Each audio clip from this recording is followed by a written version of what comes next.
Everyone, welcome back. सो जोसा counselling आपके कुछ ही दिनों में स्टार्ट होने वाली है। सो हम एक सीरीज निकाल रहे हैं जहाँ पे आपकी IITs, NITs and triple ITs में सभी में जो डिफरेंट ब्रांचेस हैं उनको हम कंपेयर कर रहे हैं, ताकि जो भी आप ब्रांच टारगेट कर रहे हो आपको उस ब्रांच से रिलेटेड सारा डेटा आपके पास अवेलेबल हो। सो आज की वीडियो में हम कवर कर रहे हैं material science and metallurgy engineering. So ये पर्टिकुलर ब्रांच हम कंपेयर करेंगे across IITs, NITs and triple ITs and देखेंगे कि ये ब्रांच कैसा परफॉर्म कर रहा है। जो भी स्टूडेंट्स इस ब्रांच में एनरोल्ड है उनका highest, average and lowest salary उनको कितनी दी जाती है, ताकि आपको एक बेटर आइडिया लग सके कि क्या ये ब्रांच आपके लिए अच्छा है। और अगर आपको इस ब्रांच में जाना है देन कौन सा आईआईटी, कौन सा एनआईटी, कौन सा ट्रिपल आईटी आपको चूज करना चाहिए, वहां पे इस पर्टिकुलर ब्रांच की क्या परफॉर्मेंस है। सो आगे बढ़ने से पहले मेक श्योर आप वीडियो को लाइक कर रहे हैं, दोस्तों के साथ इस वीडियो को शेयर कर रहे हैं एंड चैनल को जरूर सब्सक्राइब कर रहे हैं, ताकि ऐसे इन्फॉर्मेटिव वीडियोस आपके पास आगे भी आती रहे। सो अब देखो, सबसे पहले तो ये जो आपका डेटा है ये आया कहाँ से, ठीक है। डेटा का जो सोर्स है वो भी जानना बहुत जरूरी है। तो अगर आप कट ऑफ की बात करो तो कट ऑफ आपको आराम से जोसा की वेबसाइट पे मिल जाता है, लेकिन ये जो ब्रांच परफॉर्मेंस है ये आपको कहीं नहीं मिलेगी। तो अब हमारे पास ये डेटा कहाँ से? तो हमने बेसिकली सारी जितनी भी आपकी आईआईटीज है, एनआईटीज है, ट्रिपल आईटीज, सब में एक आरटीआई फाइल करा था एंड पूछा था कि आपके जो भी डिफरेंट ब्रांचेस है वो किस तरह से परफॉर्मिंग है। सो अगर आपको ब्रांच वाइज परफॉर्मेंस जानना है then this is a best channel for you, क्योंकि हमारे पास 8 different IITs and 7 different NITs का ऑफिशियल आरटीआई रिस्पॉन्स है, जहाँ पे उन्होंने बताया कि उनके कॉलेज में, उनके पर्टिकुलर इंस्टीट्यूट में जो डिफरेंट ब्रांचेस है वो कैसा परफॉर्मिंग है। जैसे यहाँ पे आप देख पा रहे हो ये आईआईटी जोधपुर का अक्रॉस ब्रांचेस इस तरह से परफॉर्मेंस है। सो सिंस हम मेटलर्जिकल इंजीनियरिंग ब्रांच डिस्कस कर रहे हैं तो उसका हमने सारा जो डिफरेंट आईआईटीज एंड एनआईटीज है उनका डेटा कंपेयर करा है। सो जैसे हमने देखा 8 डिफरेंट आईआईटीज का हमारे पास डेटा है फॉर द सेम ब्रांच। तो सबसे पहले इन्हीं से स्टार्ट करते हैं। सो आईआईटीज, क्योंकि सबसे ज्यादा प्रेफरेंस आईआईटीज का ही रहता है।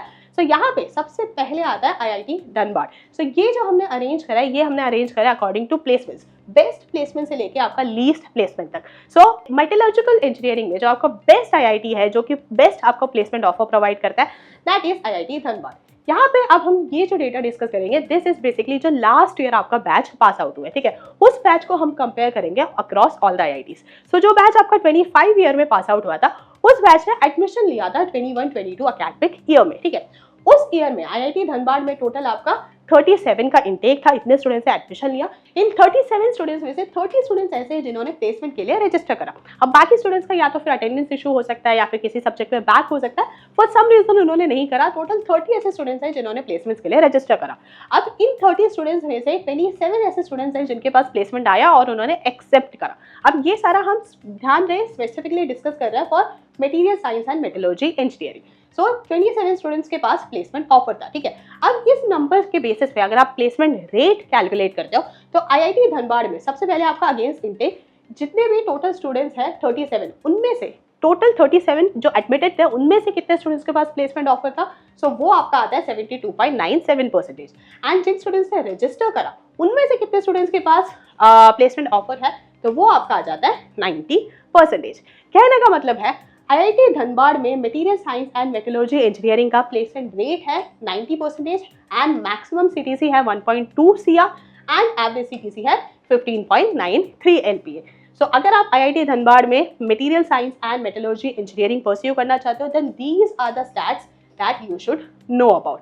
इसी तरह बाकी आईआईटीज में भी एक बार देखते हैं। सेकेंड बेस्ट प्लेसमेंट है आईआईटी भुवनेश्वर में। आईआईटी भुवनेश्वर में जो प्लेसमेंट रेट है दैट इज 89.47%। अब यहाँ पे जो मैक्सिमम एंड एवरेज सीटीसी है उसका हमारे पास डेटा नहीं है, इसलिए हमें वो स्किप करा है। एंड थर्ड प्लेस पे आता है आईआईटी कानपुर। यहाँ पे प्लेसमेंट रेट आता है 79.03% एंड एवरेज सीटीसी है 16.60 LPA।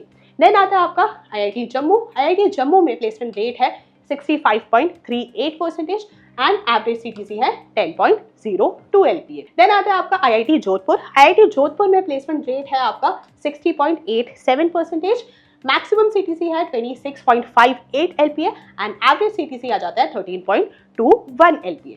देन आता है आपका आईआईटी गांधीनगर। आईआईटी गांधीनगर पे material science and metallurgical engineering का प्लेसमेंट रेट है 56.25% और एवरेज सीटीसी है 9.74 LPA। देन आता है आपका आईआईटी रोपर। आईआईटी रोपर में आपका प्लेसमेंट परसेंटेज है 50% एंड देन लास्ट में आपका आता है आईआईटी रुड़की, जहाँ पे प्लेसमेंट रेट है 40.43%। सो इस डेटा को अगर आप समराइज करते हैं तो इससे बेसिकली आपको ये पता चलता है अगर आपको material science and metallurgy engineering pursue करना है देन उसके लिए आईआईटीज में बेस्ट आईआईटी है आपका IIT Dhanbad with a placement rate of 90% and least preferred आपका होना चाहिए आईआईटी रुड़की। ये लीस्ट कॉम्पिटिटिव रहेगा आपके लिए।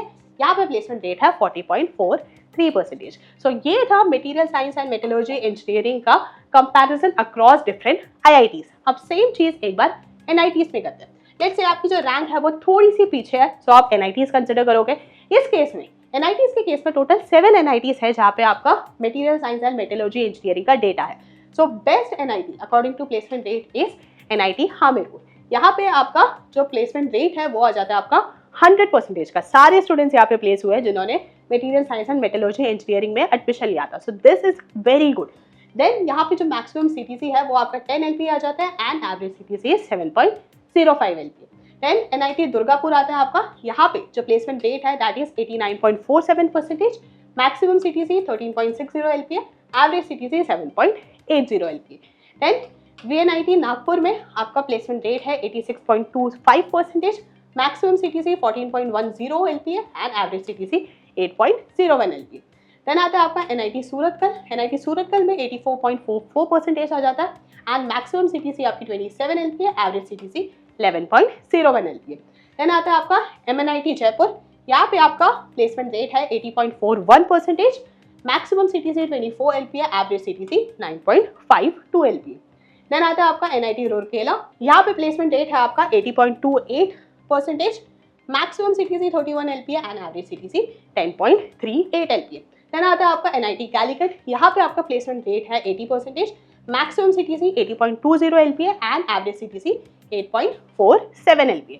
सो अगर आप एवरेज सीटीसी के अकॉर्डिंग कंपेयर करते हो सो अगर आपका यहाँ पे निकल के आता है NIT Surathkal. NIT Surathkal provides the highest average salary for material science and metallurgical engineering and best आपका प्लेसमेंट रिकॉर्ड आ जाता है इन एनआईटी हमीरपुर। सो ये था आपका material science and metallurgy engineering का कंपैरिजन, इस पर्टिकुलर ब्रांच का कंपैरिजन अक्रॉस डिफरेंट एनआईटीज। अब ये आपने इस ब्रांच को डिफरेंट आईआईटीज एंड एनआईटीज में कंपेयर करा। अब एक बार इस ब्रांच को भी कंपेयर करते हैं। जो आपका material science and metallurgy engineering है ये ब्रांच इन इटसेल्फ किस तरह से परफॉर्म कर रहा है इसको कंपेयर करते हैं तो best performing branch across institute आपका रहता है सीएसई। सो एक बार देखते हैं कि अगर आप सीएसई लेते हो वर्सेस अगर आप material science and metallurgy engineering लेते हो तो उसमें वहां पे कितना जो है फर्क आ जाता है। तो सेम यहाँ पे सीएसई टॉप ब्रांच है, 23 आईआईटीज है टोटल, वहाँ पे टॉप ब्रांच आपका सीएसई है। MS and material engineering total 15 institutes है। सो इसको अगर आप प्लेसमेंट रेट कंसिडर करते हो सो सीएसई के लिए जो प्लेसमेंट रेट है that is 86.47%, Y MS and metallurgy यानी material science and metallurgy engineering में इट इज 77.81%। एवरेज सीटीसी अगर आप देखते हो तो 20.35 है across different institutions for CSE. वही अगर आप मटेरियल साइंस एंड मेटलर्जी का देखते हो तो उसका जो एवरेज सीटीसी है दैट इज 10.65 LPA।